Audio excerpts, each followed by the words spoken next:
I recently received a comment on one of my shooting drill videos asking how I modified a Safariland 6360 to work for the H&K VP9.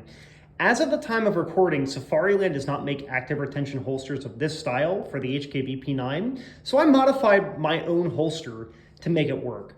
What I did is that I began with a standard P320 6360 holster and then heat gunned it and did some filing work to make it work for the VP9.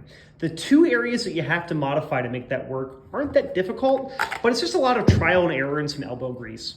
We have to modify this area through here and on the other side by heat gunning to extend it. That's where the slide travels through the holster. And then we have to modify the two little ears on the front sight guide as part of the locking mechanism. This holster's bone stock, aside from removing the hood since it won't work with an acro. And I've got my modified holster here. Now, as you can see, I have two different VP9s. These are not optics ready models, they're both milled guns. One for the RMR, one for the acro, and then of course one's got a compensator. So I had to put in more work than you might have to make it work. What you have to do is heat gun the front here, get it nice and warm so it's a little bit more malleable, insert your slide, and then just do trial and error. Make sure it's kind of opening up, heat gun some more, let it cool with the gun in there, heat gun, cool, all of that.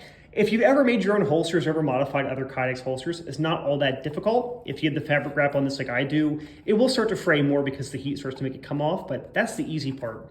The hard part's actually getting the two ears here shaved down to the proper height.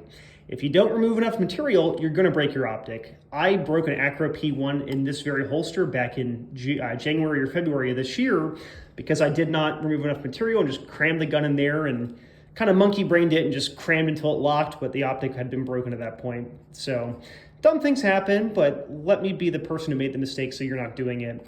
These holsters are great holsters. I've used them for a long time. I really like them. So now I'm glad that I have one that works for the VP9s.